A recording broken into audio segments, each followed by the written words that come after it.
coluna Painel da Folha revelou que o presidente do Senado sinalizou pela primeira vez para a oposição que está disposto a pautar impeachment de ministro do STF. Ele sabe que não vai ser presidente no ano que vem. O PT, o governo, já sabe que perdeu essa eleição. Nos próximos 4 anos, a influência petista no STF será neutralizada e a maioria do tribunal vai ser conservadora.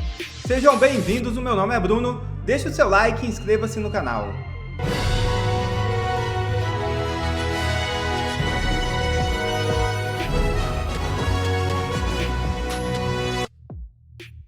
Messias conversa com Lula e magoado pede para sair. É isso mesmo. Jorge Messias está em situação deplorável, extremamente inconformado com sua rejeição pelo Senado Federal para ocupar o cargo de ministro do Supremo Tribunal Federal. Ele inclusive já avisou a Lula que deixará o comando da Advocacia Geral da União. A conversa ocorreu no Palácio da Alvorada, poucas horas depois da derrota histórica. Segundo Malu Gaspar, Messias teria dito a Lula que não terá condições de lidar diretamente com integrantes do Congresso e do Supremo que trabalharam ativamente contra sua nomeação. É função inerente ao advogado-geral da União despachar frequentemente com ministros do STF e manter interlocução com senadores, além de deputados e outras autoridades da República. O rapaz está bastante magoado. Alcolumbre finalmente sinaliza impeachment de ministros do STF. É isso mesmo. Informações que acabam de surgir dão conta de que o presidente do Senado, Davi Alcolumbre, sinalizou a integrantes da oposição que está disposto a pautar o impeachment de ministros do STF no ano que vem, em troca do apoio à reeleição dele à presidência da casa. Diz a Folha de São Paulo, abre aspas. Além da rejeição ao nome de Jorge Messias, pautou a derrubada dos vetos ao PL da dosimetria e, para facilitar a votação, retirou do texto os trechos que poderiam beneficiar condenados por outros crimes. Agora, até o impeachment de ministros do Supremo entrou na mesa de negociações. O presidente do Senado tem segurado os pedidos de afastamento dos membros da corte que chegam à mesa dele, mas em conversa com senadores da oposição, não descartou abrir algum processo se for reeleito como presidente da casa em fevereiro de 2027. A oposição garantiu o apoio, mas alguns integrantes do PL ainda estão reticentes. Eles dizem nos bastidores que só podem confiar na palavra de Alcolumbre quando um impeachment de fato for aberto. Por isso, fazem pressão para que isso aconteça ainda neste ano. Fecha aspas. Nicolas Ferreira questionou: você faria esse acordo? Deixe a sua opinião nos comentários. Você faria? Alcolumbre fala em impeachment de ministro do STF pela primeira vez. Tem pegadinha aí? Qual é a pegadinha?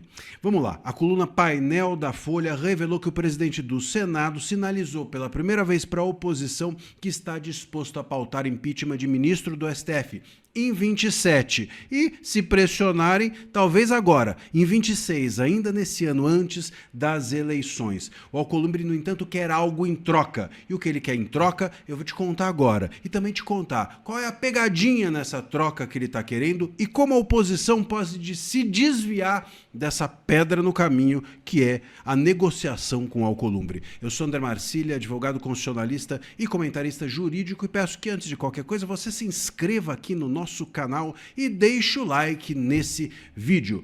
Bom, o Painel da Folha, que é essa coluna que eu mencionei, está dizendo que o Alcolumbre sinalizou a senadores da oposição que está disposto a pautar impeachment de ministro do STF, como eu mencionei, sobretudo em 2027. Já te conto qual seria esse ministro ou esses ministros. O ponto é que ele quer, em troca, a reeleição para a cadeira da presidência do Senado. E aí é que a porca torce o rabo, como a gente diz. Há uma ala da oposição que está dizendo a ele, ao Alcolumbre, o seguinte: me traga provas concretas, não dá para a gente confiar em você, palavra de Alcolumbre vale nada. E aí essa ala da oposição está pedindo que o Alcolumbre dê algum sinal, por exemplo, abrir diretamente um processo de impeachment contra ministro. Ele poderia abrir o processo e segurar esse processo, e aí a oposição então entregaria de volta a ele a reeleição e o processo seguiria. Seria uma forma de: olha, me dê aqui que eu te dou ali, me entrega um pouco que eu te entrego o resto.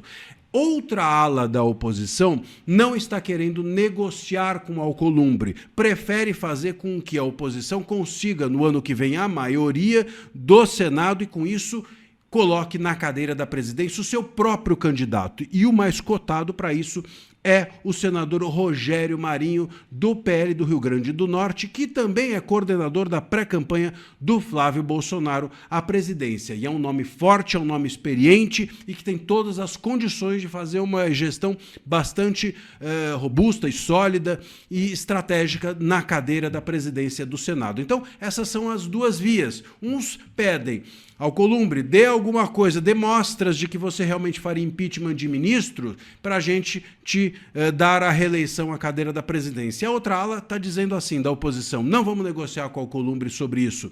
O Alcolumbre deu já duas mostras importantes, né, vamos dizer assim, que foi colaborar com a saída do Messias, que foi colaborar com a derrubada do veto da presidência, mas não dá para confiar no Alcolumbre a ponto de achar que isso é suficiente para acreditar que ele pautará impeachment de ministro se ele for reeleito para a cadeira da presidência, porque até agora o que o Alcolumbre fez foi trabalhar com o governo, foi trabalhar com os ministros do STF. E certamente o Alcolumbre tem dívidas importantes com os ministros do STF para serem pagas, para serem cumpridas. Enfim, seja como for, o fato é que se houver algum tipo de negociação, vamos aqui lembrar que o Alcolumbre já chegou a dizer que mesmo com 81 senadores a favor do impeachment de ministro do STF, ele não pautaria o impeachment. Então esse é o Alcolumbre. É importante a gente entender. A política se faz com negociação, mas é preciso que você conheça aquele com quem você negocia. E essa preocupação, portanto, da oposição é completamente legítima.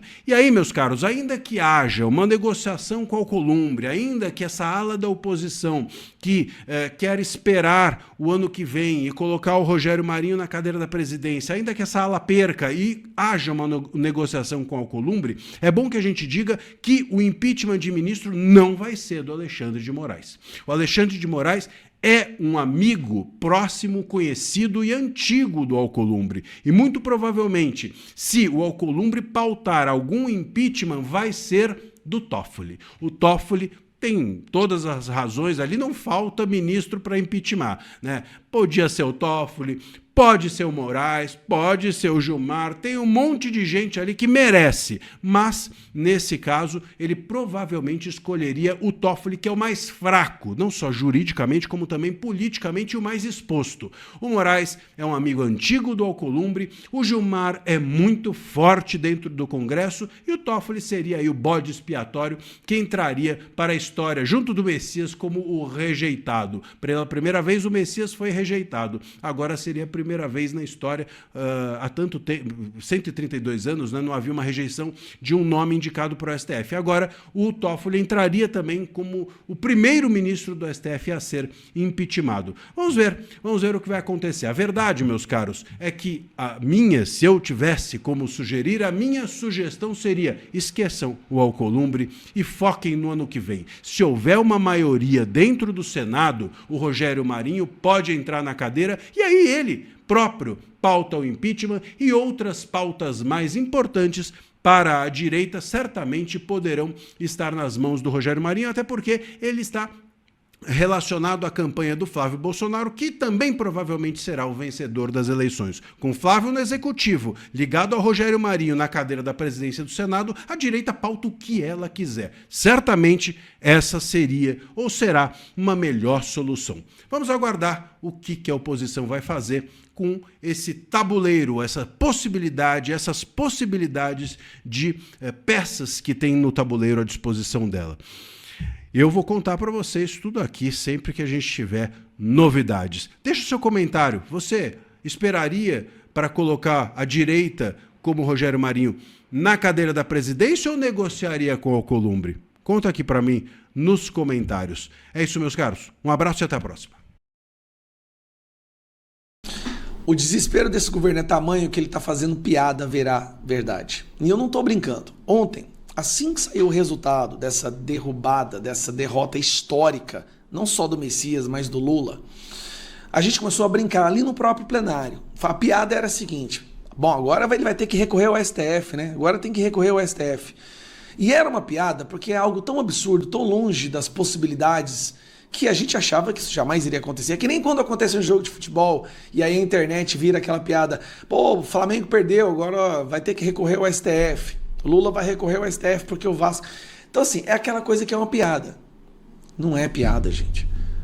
A coisa é tão séria que eles realmente fizeram isso. Ou estão pensando em fazer, pelo menos. Aliados de Lula e Messias estudam acionar a STF após derrota no Senado. Olha que loucura. Lula não conseguiu colocar um cara no Senado, no STF, e agora está pedindo para que o STF o ajude a colocar esse cara dentro do STF. Advogado próximo a Lula e Messias decidiu reunir grupo de juristas para estudar possível ação no STF após Senado rejeitar nome do advogado-geral da União, o abortista, defensor de bandidos, censurador, Jorge Messias, que se diz evangélico. Apesar do discurso do governo e do próprio Jorge Messias de que é preciso aceitar a derrota, aliados do ministro da AGU e de Lula estudam acionar a STF após a votação do Senado, que rejeitou a indicação do presidente. A estratégia é defendida pelo advogado Marco Aurélio de Carvalho, coordenador do Prerrogativas. Lembrando, Prerrogativas é o grupo para qual o Lula deu a presidência do Correios. O que aconteceu com os Correios? Esses aqui são os sanguessugas do dinheiro público, tá? Grupo de juristas antilavajatistas e progressistas. O advogado é amigo pessoal tanto de Messias quanto de Lula. Em conversa com a coluna nesta quinta-feira, Carvalho disse estar reunindo um grupo de juristas e dirigentes partidários para avaliar a conduta do presidente do Senado, Davi Alcolumbre, na votação. Na avaliação de Marco Aurélio, pode ter havido um desvio de finalidade do atual chefe do Senado da condução do processo de análise de indicação do nome de Messias para uma vaga de ministro do STF. Estamos reunindo um grupo de juristas para avaliar a conduta do Alcolumbre. Ele funciona como uma espécie de juiz. Ele não deu ao sabatinado condições que pudesse enfrentar a sabatina, deu todas as condições. E mentiu, inclusive, Messias mentiu e foi descancarado. Há um desvio de finalidade nele na condução do processo, disse o advogado. Então, vamos entender isso aqui. De um lado, tem um grupo do Lula falando que ele tem que recorrer ao STF. Eu espero que eles façam isso. Isso só vai mostrar o quão vergonhoso e desesperado esse governo tá. E vai associar o governo ainda mais a um STF que tem uma rejeição absurda. Hoje está beirando 70%. Façam isso. Vão lá. Recorram ao STF. Vai ser muito bom para esse governo eles ignorarem uma decisão do Senado soberana para recorrer ao STF para que ele possa colocar quem ele quiser no STF. Muito bom. Segundo ponto, do outro lado, o Lula quer colocar o Alcolumbre numa situação embaraçosa. Ele quer escolher agora uma mulher negra, já não é credibilidade, não é conhecimento, não é reputação ilibada, não. Ele quer escolher uma pessoa para que o Alcolumbre fique num embaraço de não pautar, de não aceitar. Então ele quer escolher uma mulher negra, não pelas qualidades. Olha, é isso que eu estou falando. É a mesma coisa que ele fez quando ele colocou a Gleisi Hoffmann como ministra e falou assim, não, eu vou colocar ela como mulher aqui porque ela vai ter que lidar com 2 homens. Então tem esses 2 grupos. Tem uma parcela que fala que é melhor ele não fazer nada. Só que o que acontece? Por que o Lula está tão desesperado a colocar novamente uma indicação? Ele poderia esperar até o ano que vem, certo? Por que ele não vai fazer isso? Ele sabe que não vai ser presidente no ano que vem. O PT, o governo, já sabe que perdeu essa eleição. E principalmente essa decisão de ontem, essa votação de ontem. Então, no desespero, eles querem colocar alguém agora, eles estão desesperados para ter pelo menos mais uma pessoa no STF, porque eles não estarão na presidência no ano que vem. E eles estão morrendo de medo porque vai ser o Flávio Bolsonaro entrando na presidência já colocando o ministro do STF. Olha que loucura. Já vai entrar colocando o ministro do STF. Aí, meu irmão, aí as coisas começam a mudar. Como eu disse, né? O Flávio vai colocar 5 ministros. Vai ter 2 impeachment, mais 3, 6, né? Vai ter 2 impeachments, mais 3 que já vão aposentar e mais uma vaga agora. 6 ministros que o Flávio vai colocar nesses próximos 4 anos. Então é isso, desespero completo e só o PT mesmo no desespero tão grande que é capaz de fazer uma piada virar verdade. Compartilhe esse vídeo e a gente se vê no próximo. 3 previsões para animar o seu dia. Número 1, a eleição será vencida pela oposição, que vai derrotar o candidato do PT, seja ele quem for. Número 2, logo depois das eleições, assistiremos ao colapso das contas públicas, o que vai exigir da classe política reformas liberais radicais. Número 3, nos próximos 4 anos, a influência petista no STF será neutralizada e a maioria do tribunal vai ser conservadora. Então já pode começar a planejar a comemoração, porque a derrota do PT, a solução da crise fiscal e uma justiça conservadora são o passaporte do Brasil para o primeiro mundo. Mas antes de mais nada, precisamos registrar que nessa semana a casa caiu para a esquerda e seus aliados interesseiros. E no dia que vestir a toga, eu lhe peço, que não se esqueça dos amigos que fez nesta caminhada. Horas de sabatina e agora acaba de ser rejeitado aqui pelo plenário. A rejeição histórica do Senado ao indicado de Lula para o STF é o ponto de inflexão que marca o começo do fim do lulopetismo como força dominante da política nacional. O sintoma mais recente e evidente da decadência petista é a ruptura com o centro político no Congresso. Conhecidos por aderirem ao poder, seja qual for o governo, os caciques do Centrão estão tratando Lula como um ex-presidente em exercício, impondo derrotas vexatórias ao PT e sinalizando sua aposta numa troca de comando do país. Atualmente, segundo o Datafolha, a avaliação positiva do governo Lula está em 29%. E nunca na história um governo conseguiu se reeleger ou fazer o seu sucessor sem pontuar na casa de 40% de ótimo e bom. Nunca. Trocando em miúdos, se apenas 3 em cada 10 pessoas gosta do governo, ele não se reelege. Há vários motivos para essa impopularidade do Lula, mas os principais são os escândalos de corrupção, o crescimento do crime organizado e a perda do poder de compra das famílias. E olha como esse Lula envelhecido se enrola ao falar sobre esses temas sensíveis. Ninguém ficará livre. Se tiver filho meu metido nisso, ele será investigado. Os usuários são responsáveis pelos traficantes, que são, vítimas dos usuários também. Uma das coisas mais importantes para que a gente possa controlar o preço é o próprio povo. Você sabe disso. Se você vai no supermercado aí em Salvador e você desconfia que tal produto está caro, você não compra. Depois de machucar o bolso do eleitor, fica muito mais difícil pedir voto prometendo picanha. Por tudo isso, daqui a alguns meses, sai o PT e entra o novo governo. Mas o que ele vai encontrar? Nada. Porque o dinheiro acabou. É o que se chama de apagão fiscal. E como disse a própria ministra do Lula... Chegou o momento em que 27, seja quem for o próximo presidente da República, não governa com esse arcabouço fiscal, com essas regras fiscais, sem gerar inflação, dívida pública e detonar a economia. Ou seja, precisamos de novas regras, mais eficientes e mais justas. E as elites do funcionalismo e da classe política, por força de necessidade, vão ter que abrir mão de muitos privilégios se quiserem sobreviver. E é aqui que entram as reformas administrativa, fiscal, previdenciária, tributária e do Pacto Federativo. E como dizia Milton Friedman, Nobel de Economia, somente uma crise produz uma mudança real. E nesses momentos, o politicamente impossível se torna politicamente inevitável. Aliás, falando em coisas antes impossíveis, à luz das revelações sobre o escândalo do Banco Master, é inevitável que a próxima legislatura aprecie pedidos de impeachment em desfavor dos 2 ministros mais envolvidos com Daniel Vorcaro e sua rede corrupta. E é aqui que tudo se conecta. A oposição vence as eleições para a presidência da República e renova boa parte do Senado. Esse novo governo influencia a escolha do presidente do Congresso, que vai pautar o impeachment de pelo menos 2 magistrados do Supremo. E se o Lula não conseguir emplacar um outro nome para o STF até o final desse ano, também essa indicação caberá ao seu sucessor. Já fez as contas? O próximo presidente poderá ter uma indicação herdada do Lula, 2 indicações por impeachment de ministros e 3 indicações por aposentadoria compulsória. Sim, no melhor dos cenários, o futuro presidente indicará 6 ministros ao STF, que por si só já seria suficiente para garantir uma maioria do colegiado por décadas. Claro que a política é imprevisível e o futuro a Deus pertence, mas parece que estamos diante da nossa última chance para conduzir o país finalmente para o século XXI, livrando o governo do atraso petista e salvando os tribunais do autoritarismo de toga. E nessa semana, nós testemunhamos um marco histórico desse processo. Que bom!